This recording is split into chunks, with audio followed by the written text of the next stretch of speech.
Topic डालिए thermodynamics. एक minute रुकिए, एक मिनट। अच्छा चलिए ठीक है, थर्मोडायनेमिक्स लिखिए। तो ये चैप्टर का नाम सुना है आपने? Yes sir. चलिए अच्छा, एक बात और, कोई डाउट तो नहीं है कुछ एस्टेट्स ऑफ मैटर में? अब बोलिए ना। यस सर, आपने एक बार एक असाइनमेंट में आपने जेईई मेन का एक क्वेश्चन दिया था, वो वाला नहीं आया। असाइनमेंट वाला? Yes sir. अच्छा तो ठीक है, वो हम क्या करेंगे, आप कल से 5 मिनट हम लोग असाइनमेंट को डिस्कशन कर लेंगे, ओके? क्योंकि मेरे पास असाइनमेंट है नहीं कुछ, आप लोग तो सिर्फ आंसर भेजा था ना? Yes sir. हाँ, तो मैं क्वेश्चन मैं निष्कर्ष सर से मंगवा के, चलिए मैं कल डिस्कशन कर लूंगा, ठीक है? Okay okay okay sir. ठीक। थर्मोडायनेमिक्स के 2 पार्ट है, हम इसको 2 चैप्टर में करके पढ़ाएंगे आपको, या चलिए मिक्सअप ही कर देंगे। ऐसे कंपटीशन में इसके 2 पार्ट हैं, एक है थर्मोडायनेमिक्स और एक है थर्मोकेमिस्ट्री। थर्मोकेमिस्ट्री बहुत आसान है, एडिशन सब्ट्रैक्शन करना है, वो बहुत आपको मजा आएगा। थर्मोडायनेमिक्स को थोड़ा सा कंसेप्चुअली आपको पढ़ना है, और ये भी बड़ा चैप्टर है, लेकिन सारे में टाइम नहीं लगेगा। तो पहले बात इसमें ये लिख लीजिए सारे लोग, दिस चैप्टर डील्स, सारे लोग लिखिए, दिस चैप्टर डील्स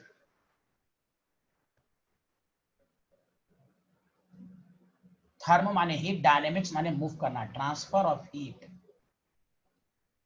इन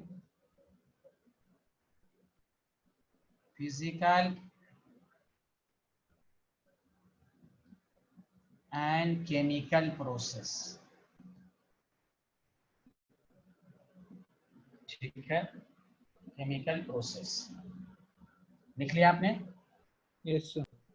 अब सुनिए, शुरू में आज के लेक्चर में हम थर्मोडायनेमिक्स के बेसिक टर्म्स की मीनिंग समझेंगे, तभी आपको चैप्टर में आसानी होगी। जैसे टॉपिक डालिए, definition of some thermodynamics terms. इस पूरे चैप्टर में सिस्टम की बात बहुत होगी, सिस्टम एंड सराउंडिंग। उसका रीजन है कि अब देखिए सिस्टम का मतलब क्या होता है। पहले डेली लाइफ के एग्जांपल लें, या पहले मीनिंग समझे। सिस्टम उसको कहते हैं, जैसे आप थर्मोडायनेमिक्स में समझिए, यूनिवर्स, यूनिवर्स के 2 पार्ट हैं, system and surrounding, system plus surrounding. System, that part of the universe which is under study, जिसको स्टडी किया जा सकता। जैसे आप गौर से सुनिए कि जहां पर आप बैठे हुए हैं, जहां पर आप पढ़ रहे होंगे, वो आपका एक सिस्टम है। सराउंडिंग में क्या हो रहा है वो आप नहीं बता सकते।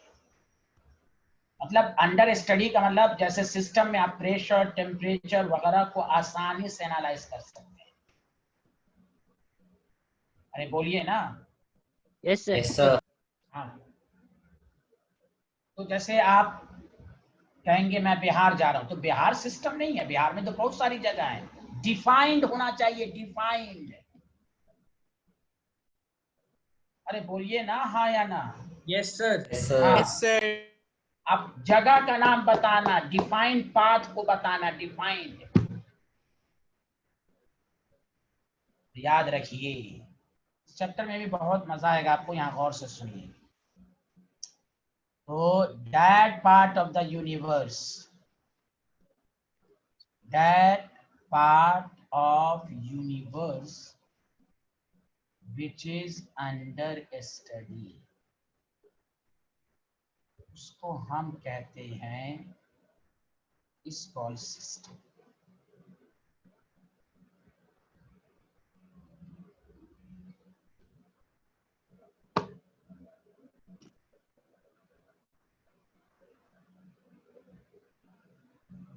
बोलिए, लिख लिया आपने? Yes sir.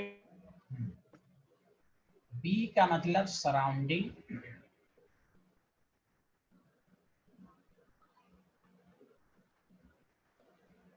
that part of universe other than system.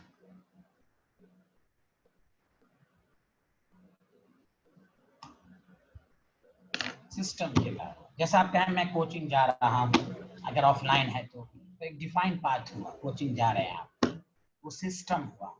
तो वो सिस्टम जिसको अंडर एकदम एनालाइज किया जा सकते, जहाँ एक्सपेरिमेंट किया जा सके, समझा कि प्रेशर टेम्परेचर मालूम किया जा सके, वो सिस्टम है। अदर देन आपको जो है वो सराउंडिंग है। बताइए किसी को एतराज यहाँ पर? अब आइए, हाँ बोलिए। जो फ्यूचर में जो सिस्टम मिलेगा या मिल सकता है उसको अभी फिलहाल के सिस्टम के भी उसमें नहीं लेंगे ना, कैरेक्टर में मतलब? नहीं लेंगे। जैसे ये मान लिया कोई कंटेनर इसमें गैस है तो ये सिस्टम हुआ ना, फ्यूचर की बात नहीं होगी, जहां पर एक्सपेरिमेंट किया जा सके, which is under study, under observation. Okay, हाँ ये है। इसलिए देखिएगा ना, उसकी रीजन है, देखिए क्यों ये सब पढ़ाया जा रहा है, उसकी वजह है। न्यूमेरिकल में कहेगा calculate the entropy of the system, और एक वर्ड कहेगा calculate the entropy of surrounding, both are different. Surrounding का फार्मूला नहीं होता, सराउंडिंग का फार्मूला सिस्टम पे डिपेंड करेगा। अगर सिस्टम में कोई चीज पॉजिटिव में है तो देखिएगा वो नेगेटिव में आएगी। Are you getting my point? Yes sir. हाँ, ये याद रखना है आपको। अब आइए टाइप्स ऑफ सिस्टम। पहला ओपन सिस्टम। बताइए ओपन सिस्टम का क्या मतलब है, कोई भी आदमी बताइए। मैट्री आप पढ़ चुकी हैं, आप रिसर्च स्कॉलर स्टूडेंट हैं। What is open system?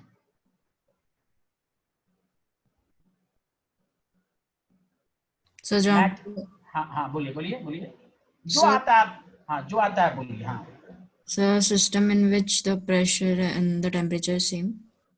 अच्छा ओके ओके। हाँ देखिए वो सिस्टम, दैट सिस्टम, हाँ मैं एग्जांपल भी देगा, इन विच हीट मतलब energy and mass can exchange with surrounding. समझ में आया मैट्री? Can exchange with surroundings. हाँ, जैसे ओपन का मतलब ये नहीं हुआ जो खुला हुआ। अब देखिए मिसाल के तौर पर, जैसे एक बात बताइए, सारे लोग सुनिए अच्छे से। ओपन सिस्टम का मतलब जिसमें हीट और एनर्जी दोनों एक्सचेंज हो। जैसे कोई पूछे ह्यूमन बॉडी, आप छोड़िए बुकिश वर्ड को, ह्यूमन बॉडी क्या है? ओपन सिस्टम है कि क्लोज सिस्टम है? जल्दी बोलो। ओपन। Open system. क्यों? मोटा से थिक और थिन होता रहता है, मास का एक्सचेंज हो रहा है, temperature change, body temperature change होता रहता है। ओपन सिस्टम, मास और energy both can exchange. Are you getting my point? Yes sir. Yes sir. Yes. अगर आपके घर में अभी एसी ऑन होगा तो ओपन एसी, ऑन एसी भी ओपन सिस्टम है। आप देखिएगा हीट तो दे ही रहा है, और उस विंडो एसी है या कोई भी एसी है, पानी जो गिरता रहता है वो पानी क्या, मास का एक्सचेंज हो रहा है। Are you getting my point? Yes sir. Yes sir.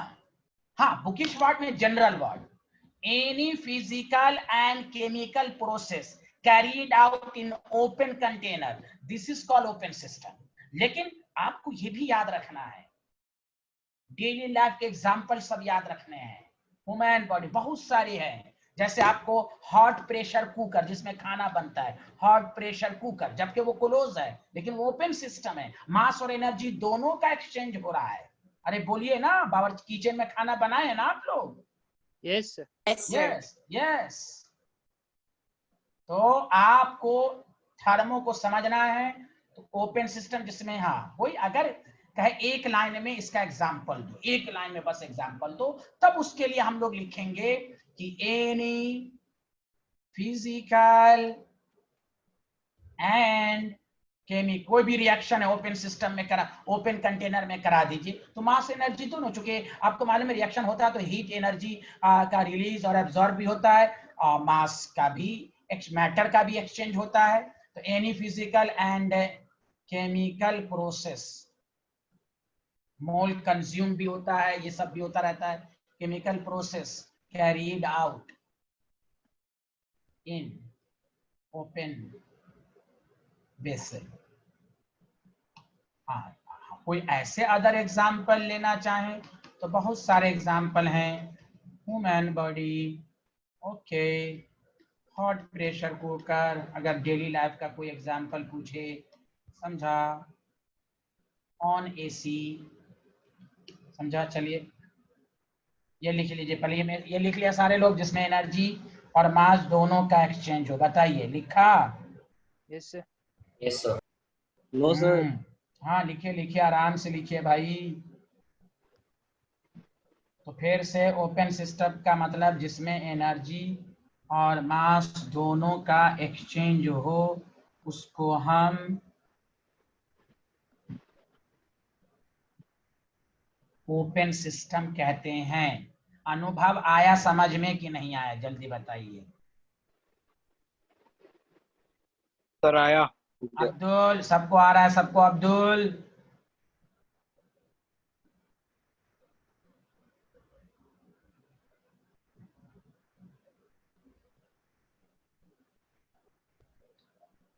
चलिए लिखना चाहो लिख लो जल्दी से। Done sir. Okay, thank you. नहीं सर, एक मिनट। ओके ओके,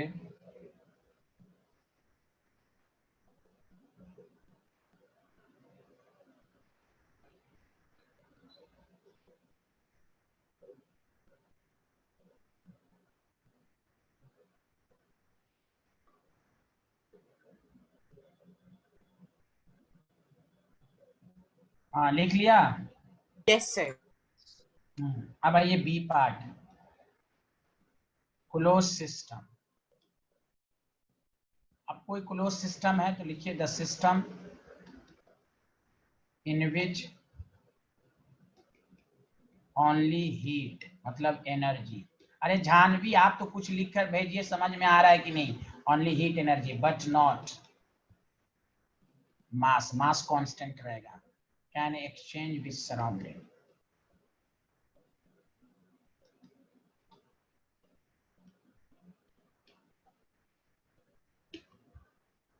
कोई एक लाइन में एग्जांपल पूछे तो गौर से सुनिए। Any physical chemical process is carried out in closed container। आगे का लाइन इंपॉर्टेंट, एक वर्ड मैं अभी लिखवाऊंगा, विथ डायाथर्मिक वॉल। कौन सा वॉल, जल्दी बोलिए? Diathermic. Diathermic wall. जैसे सुनिए अच्छे से, जैसे आप थर्मस लेते हैं, चाय रखते हैं उसमें, अगर वो जो बाउंड्री है, अगर वो बाउंड्री मेटल का हो तो बताओ, मेटल होता है वह, आप पकड़ते हैं तो गर्म महसूस होता है कि नहीं?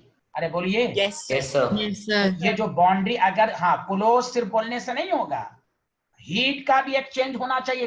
एक होता है adiabatic wall, no exchange of heat. Thermos में चाय एक डिफिनिट इंटरवल तक क्यों गर्म रहती है? क्योंकि उसका बाउंड्री जो है वो इंसुलेटर है, वो हीट का एक्सचेंज नहीं कर पाता। तो यहां पर जो लिखा गया है, any physical and chemical process is carried out in closed container, आगे का line with diathermic wall. Thermodynamics में डायाथर्मिक वॉल का मतलब हीट का एक्सचेंज होना। तो boundary should be metal, boundary should be heat conducting, तभी वो क्लोज्ड होगा, यानी दिखने में गर्म लगेगा। Okay, yes sir. यस। हाँ, डायाथर्मिक वॉल। मास तो हमेशा फिक्स रहेगा क्लोज कंटेनर में। बोलिए, लिख लिया आप लोगों ने? Yes sir. तो मैं बोल देता हूं, आपको नहीं दिख रहा होगा तो, any physical chemical process is carried out in closed container with diathermic wall. Diathermic wall.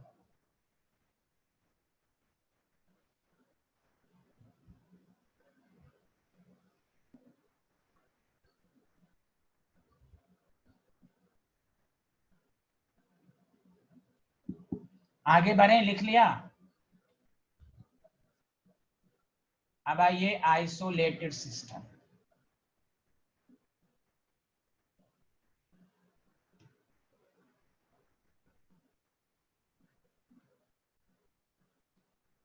स्वस्ति भंडारी समझ में आ रहा है? यस सर आ रहा है।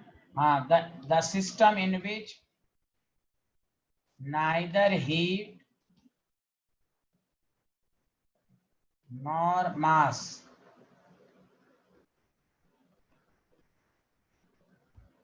can exchange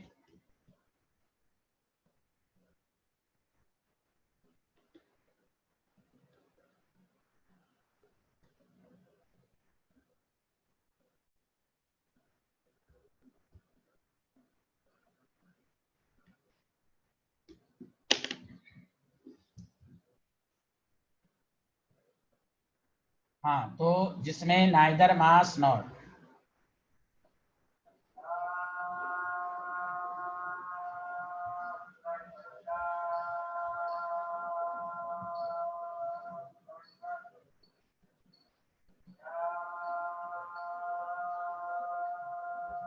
लिख लिया?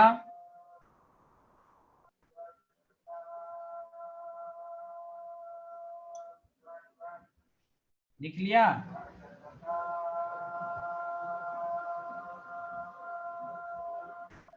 Yes sir. एग्जाम्पल,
लिख लिया?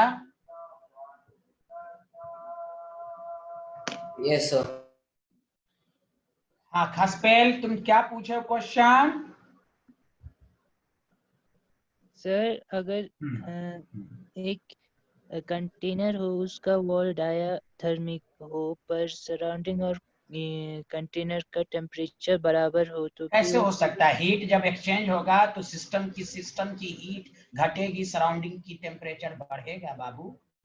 नहीं सर, अगर बराबर हो तो नहीं नहीं, कैसे हो? तो वो उसको कहते हैं थर्मोडायनेमिक इक्विलिब्रियम। वो इक्विलिब्रियम पर आ जाएगा। वहां वो क्लोज सिस्टम ओपन सिस्टम की बात ही नहीं होगी।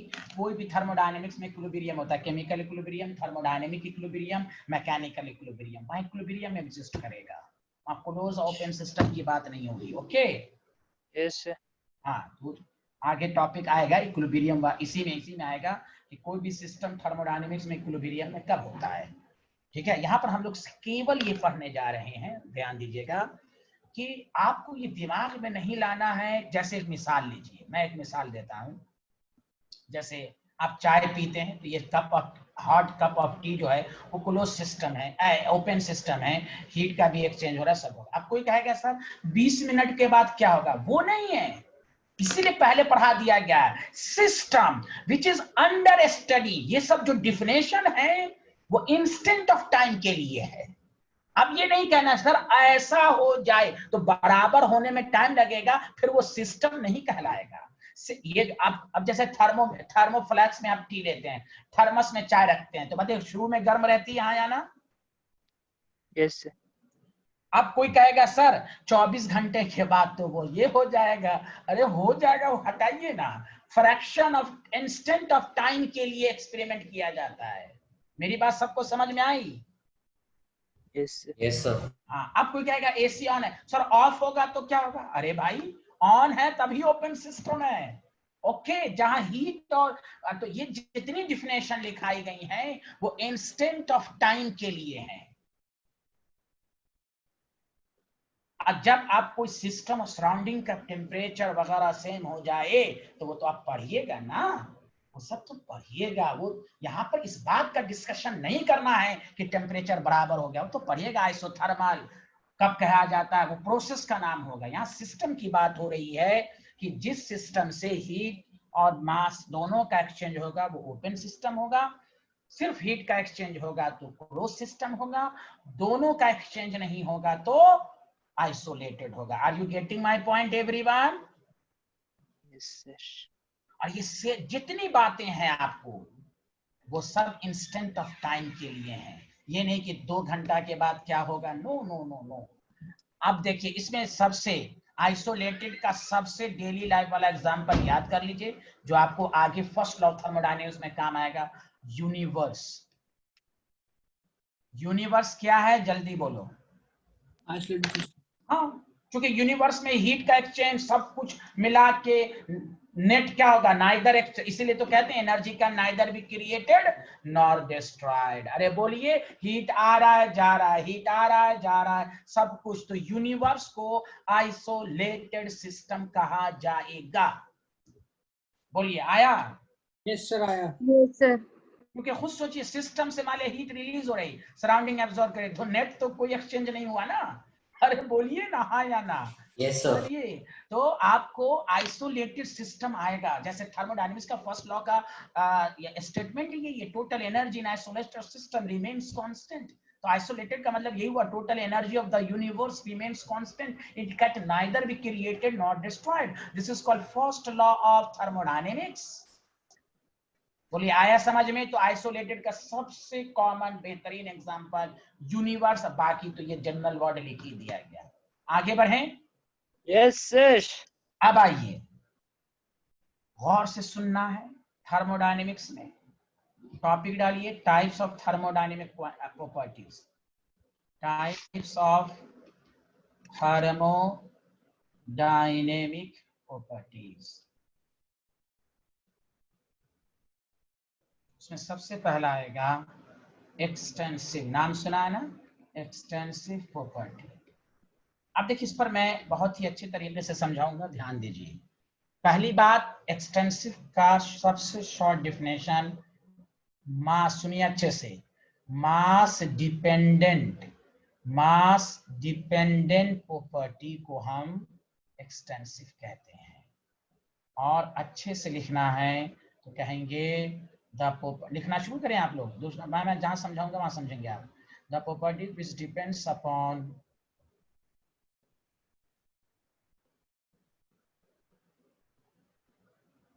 क्वांटिटी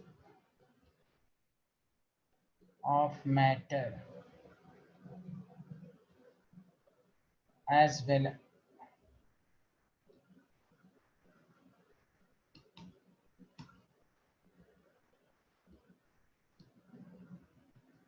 क्वांटिटी ऑफ मैटर का मतलब ही हुआ contain in a system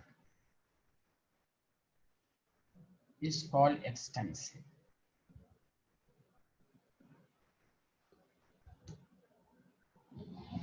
short form में कोई भी पूछे एक्सटेंसिव क्या होता है तो mass dependent properties are extensive. अच्छे से लिखना है तो the property which depends upon quantity of matter contain in a system is called extensive. और ब्रैकेट में मैं लिख देता हूँ साइज डिपेंडेंट भी, जो साइज पर भी डिपेंड करे वो भी एक्सटेंसिव है। ये ब्रैकेट में लिख लीजिए। मतलब यहाँ तक सबको समझ में आया? Yes sir. Very good.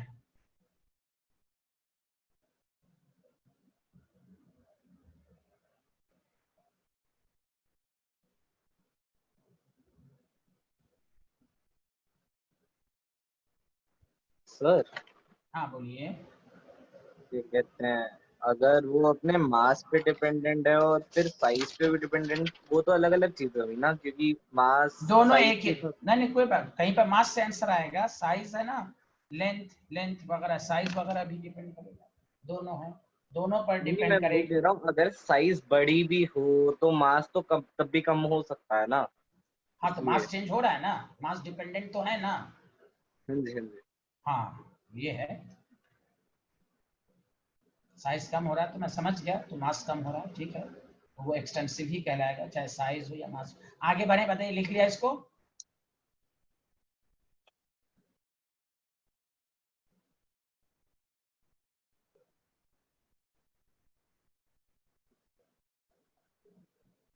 लिख लिया सर। अब आइए इंटेंसिव, इंपॉर्टेंट पॉइंट अभी मैं रिमार्क्स में लिखवाऊंगा। हाँ जल्दी से लिखना शुरू करें। मास इंडिपेंडेंट, मास इंडिपेंडेंट प्रॉपर्टी को हम कहते हैं।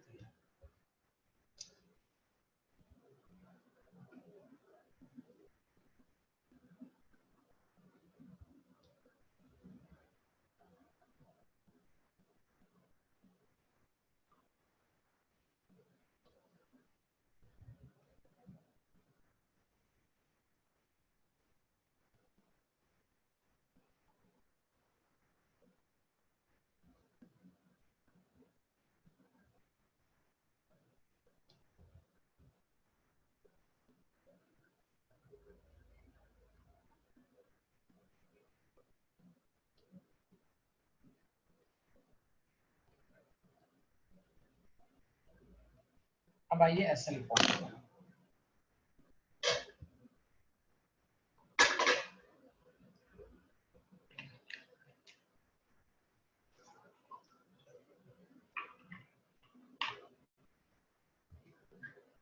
Sir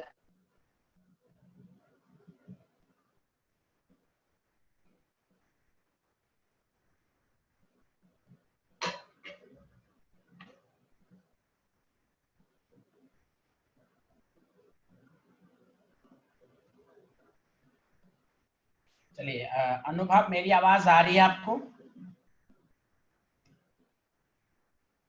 yes sir. हाँ अनुभव, आप बताइए, डेंसिटी जो है वो मास डिपेंडेंट है कि मास इंडिपेंडेंट है? इंडिपेंडेंट। अनुभव? Yes sir. हाँ बताइए। अच्छा हाँ बताइए अनुभव। अनुभव से पूछा हर्षा, तो चलिए कोई बात नहीं। हर्षित आपके ने क्या बताया? सर मास इंडिपेंडेंट है। अच्छा mass independent, thank you.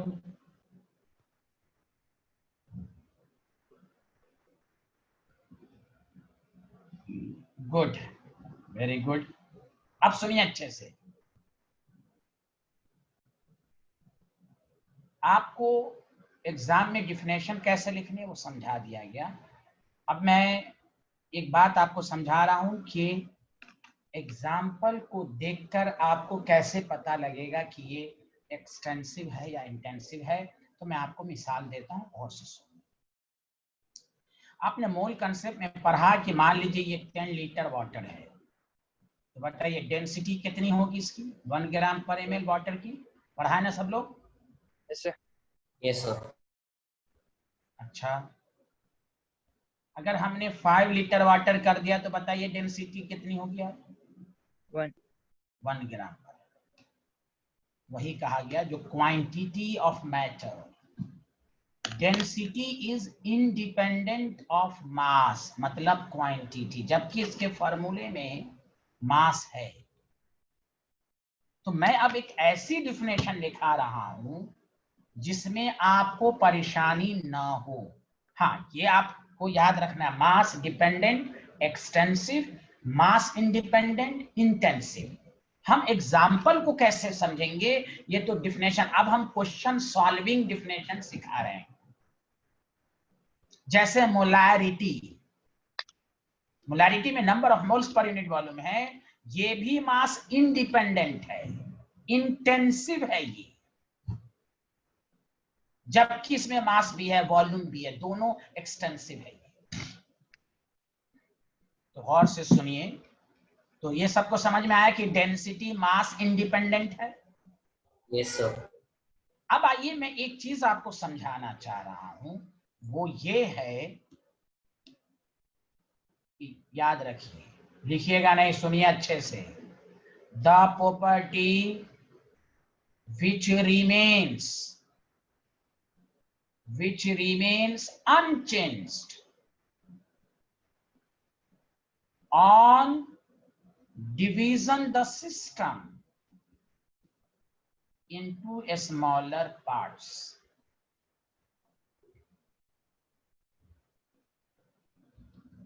is called intensive, otherwise is called intensive। गौर से सुनिए इस लाइन को, ये स्कूल के एग्जाम में मत लिख दीजिएगा। किसी भी प्रॉपर्टी सिस्टम को तोड़ दीजिए फिर भी प्रॉपर्टी चेंज ना हो। जैसे रिफ्रैक्टिव इंडेक्स ऑफ द गिलास 1.33 होता है, अब गिलास को ब्रेक कर दीजिए फिर भी रिफ्रैक्टिव इंडेक्स 1.33 ही होगा। बोलिए हाँ या ना? Yes sir. Yes sir. तो जब भी देखिए, दो क्राइटेरिया मैट्रिक्स दे रहा हूं आपको। एक तो ये कि the properties which remains unchanged on division the system into smaller parts. 10 litre water था, खच खच अब 1 लीटर कर दीजिए, सब छोटे छोटे में कर दीजिए, डेंसिटी 1। एक ड्रॉप वाटर भी लीजिएगा तो उसकी डेंसिटी 1 ग्राम पर ml रहेगा। उसकी वजह भी है, वो हम बताएंगे। मोलैरिटी 1 कैपिटल M NaCl, आप बताइए 1m Na plus 1m Cl minus मिलकर भी क्या होता है? 1m NaCl ही होता है कि नहीं? हाँ या ना? पढ़ाया था आपको। Yes sir. मान लीजिए ये 5m मोलैरिटी है, 2 गिलास में इसको बांट दीजिए तो 5a भी तो रहेगी कंसंट्रेशन, कि 2.5 थोड़ी ना हो जाएगी। अरे बोलिए। Yes sir. तो क्या याद रखना है? The properties which remains unchanged on division the system. मान लीजिए ये घर है आपका, क्यूब टाइप का घर है आपका, तो बताइए खस से आपके घर को मैंने काट दिया तो वॉल्यूम आधा तो हो गया, वॉल्यूम हो गया एक्सटेंसिव, लेकिन टेम्परेचर जो यहाँ होगा वही टेम्परेचर यहाँ होगा कि नहीं? हाँ या ना? Yes sir. तो टेम्परेचर कौन सी प्रॉपर्टीज हो गई? इंटेंसिव। इंटेंसिव। अरे सबको समझ में आ रहा है ये डिफिनेशन? Yes sir. हाँ, तो आपको एग्जाम्पल को रटना नहीं है, बहुत सारे एग्जाम्पल में आपको कंफ्यूजन होगा। उस कंफ्यूजन का तरीका ये है, 2 डिफिनेशन। एक तो याद रखिए, the properties which remains unchanged, अभी मैं एग्जांपल भी दूंगा, वो अपने आप में क्वेश्चन होगा, आपको खुद बताना है कि एक्सटेंसिव है या इंटेंसिव। वो एग्जांपल भी हो जाएगा, एक क्वेश्चन के फॉर्म में भी हो जाएगा। तो the properties which remains unchanged on division the system into smaller part is called intensive. अगर वो चेंज हो जाए तो वो एक्सटेंसिव कहलाएगा।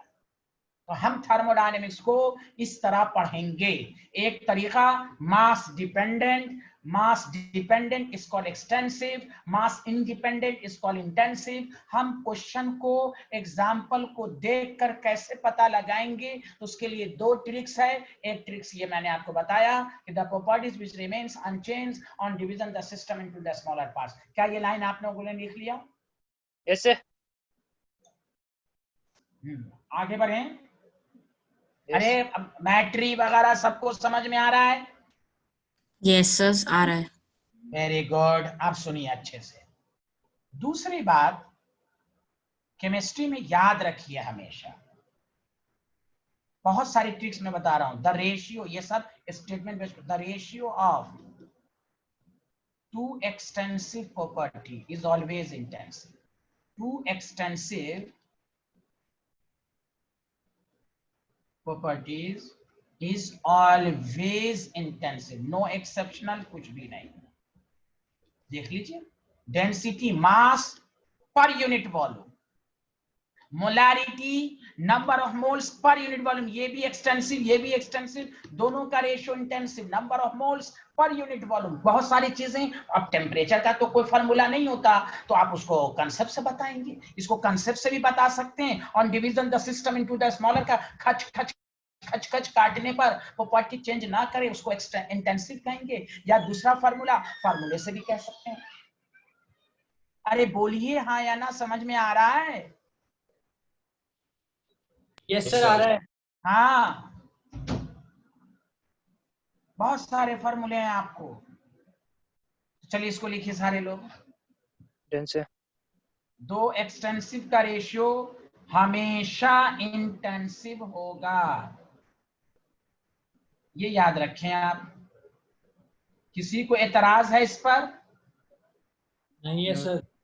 हाँ, होना नहीं चाहिए भाई। Very good. अरे अनुभव आ रहा है समझ में? Yes sir. Good.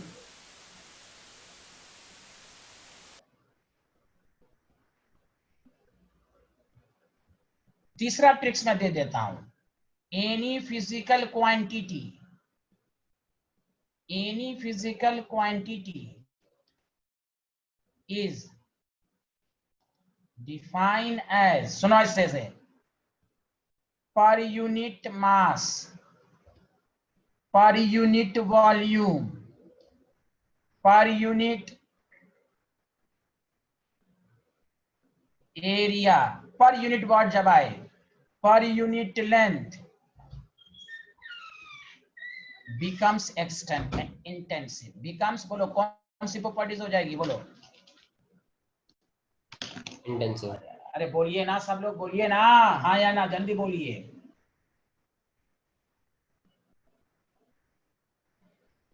Defined as per unit mass, per unit volume, per unit length, per unit area, becomes intensive। Any problem?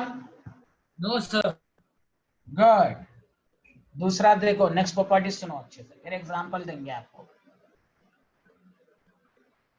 Sir बोलिए। सर आप सेकंड वाला फिर से समझा सकते हैं? ये यस सर। वही को, उसी को और अच्छे से थर्ड में बता दिया। देखो, मास पर यूनिट, एक्सटेंसिव दोनों का रेशियो इंटेंसिव, मास पर यूनिट वॉल्यूम, दो को और अच्छे से, दो का एक्सप्लेनेशन थर्ड दे दिया मैंने। दो एक्सटेंसिव का ratio always intensive. Simple point है बाबू। क्यों? मास पर यूनिट वॉल्यूम, मैंने कहा ना, कोई भी क्वांटिटी पर यूनिट मास इस तरह डिफाइंड होगी तो एक इंटेंसिव हो जाएगा। बोलो। यस सर आ गया। मोलारिटी का फार्मूला बोलो, number of moles per unit volume. दो एक्सटेंसिव, दोनों का ratio intensive. Okay? Yes sir. हाँ, yes. Molality, number of moles per KG of mass per KG of solvent, दोनों एक्सटेंसिव, दोनों का रेशियो इंटेंसिव। अरे बोलिए। सर हाँ बोलिए। डेंसिटी पर यूनिट लेंथ भी इंटेंसिव हो जाएगा। डेंसिटी आपको इसी को कैसे डिफाइन, कोई क्वांटिटी डिफाइन करोगे तब ना भाई। आप किसी के फार्मूला में अपने आप लगा दोगे क्या तुम? डेंसिटी क्या होता है? मास पर यूनिट वॉल्यूम। बस कोई ऐसा क्वांटिटी बताओ जो एग्जिस्ट करता है, उसका फार्मूला ऐसे बोलोगे। अब तुम अपने से फार्मूला बना दोगे तो वो थोड़ी ना होगा। यहाँ क्या लिखा गया? वो फिजिकल क्वांटिटी होनी चाहिए। अरे बोलो, अपने से हाइपोथेटिकल फार्मूला नहीं बना लेंगे। ओके?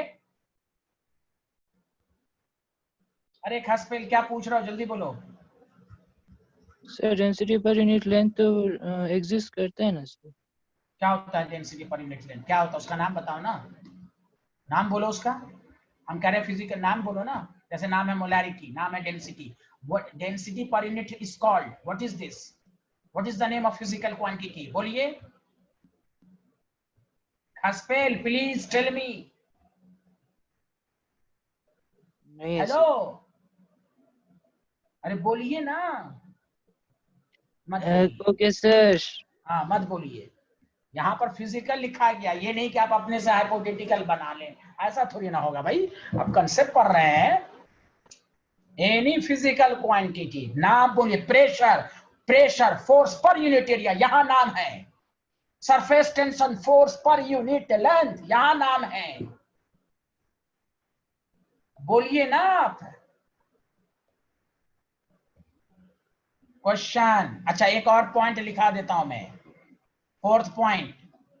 अच्छा एक बात बताइए, सारे लोग सुनिए अच्छे से, सारे लोग बोलिए। 1 m, अच्छा 10 ml of 10 ml plus 10 ml मिलकर कितना होता है? जल्दी बोलो। 20 ml। 20 हाँ 20 ml होता है। ये वॉल्यूम है। वॉल्यूम एक्सटेंसिव, मतलब ये extensive has additive property. Additive, add किया जा सकता है। लेकिन अभी तुम पढ़े 10 लीटर वाटर की डेंसिटी 1 है, प्लस 5 लीटर वाटर की डेंसिटी है, 15 लीटर वाटर हो गया। लेकिन डेंसिटी क्या ऐड हुआ? 112 हुआ? No sir. बोलिए, आवाज नहीं आई, बोलिए। No sir. हाँ हाँ, molarity 1m Na plus 1mCl minus, क्या 2m हो जाएगा? 1m NaCl ही कहलाएगा। Are you getting my point? Yes sir. हाँ, तो क्या याद रखना है? Extensive has additive property. Mass 10 kg plus 15 kg 25 हो जाएगा, additive property. But intensive do not have additive property. Are you getting my point? सब लोग बताइए, किसी को डाउट है तो बोलिए, बोलिए बोलिए। अरे जानवी कुछ तो लिख के बस दे मैसेज। दिव्यांशी समझ में आ रहा? अनुभव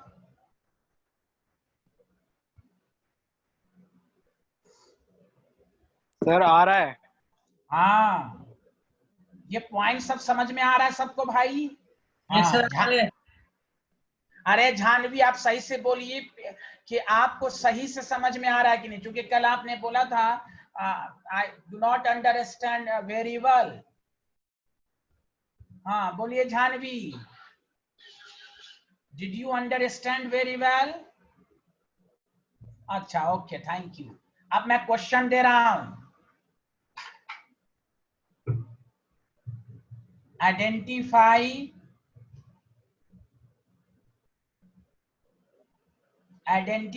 the extensive and intensive। पहला, चलो पहला बताओ, डेंसिटी क्या है? जल्दी बोलो, डेंसिटी क्या है? इंटेंसिव। हाँ, अब तुम लोगों को ब्रैकेट में जो हम बोलेंगे अब इस तरह लिखते रहो। ये एग्जांपल भी होगा, अपने आप में क्वेश्चन भी रहेगा। डेंसिटी हो गया। बताओ टेम्परेचर। इंटेंसिव। इंटेंसिव। हाँ बोलो। मास, मास क्या है? एक्सटेंसिव। हाँ डी। वॉल्यूम बोलो, साइज पर डिपेंड करता है, बोलो। एक्सटेंसिव। या रेफ्रैक्टिव इंडेक्स बोलो। दिमाग मिला तोड़ो, चूर चूर कर दो, चूर चूर कर दो उस बिहारी को, फिर भी वो चेंज नहीं होगा तो इंटेंसिव ही होगा। बोलिए, आया समझ में? यस सर आया। Yes sir. Thank you, thank you. और मोलारिटी बोलो, मोलारिटी। इंटेंसिव। अच्छा, कोई आपको कहे, मैं जनरल लिख देता हूँ, सुनो अच्छे से। अच्छा बताओ, कितने कंसंट्रेशन टर्म होते हैं? कोई बता सकता है? How many concentration terms? Amna बताएंगी, how many concentration terms? Mole concept में बताया था सर। आमना 8। हाँ, याद रखिए। Very, all concentration terms are intensive, not only molarity, normality, molality, percentage by mass, समझा कि नहीं? परसेंटेज वेट बाय वॉल्यूम, कुछ भी सबके डिफिनेशन में था। Mass per unit volume, number of moles per unit volume, number of gram equivalent per unit volume. तो जहां पर का वर्ड याद आ गया तो वो इंटेंसिव हो गया। बोलिए, आया समझ में कि नहीं? यस सर आया। यस सर आया। ऑल कंसंट्रेशन टर्म्स लिख लें, ऑल कंसंट्रेशन टर्म्स। अभी और एग्जांपल देंगे, घबराइए नहीं। चलिए, okay, bye bye. Bye, sir. Thank you, sir. Thank you. Thank you sir.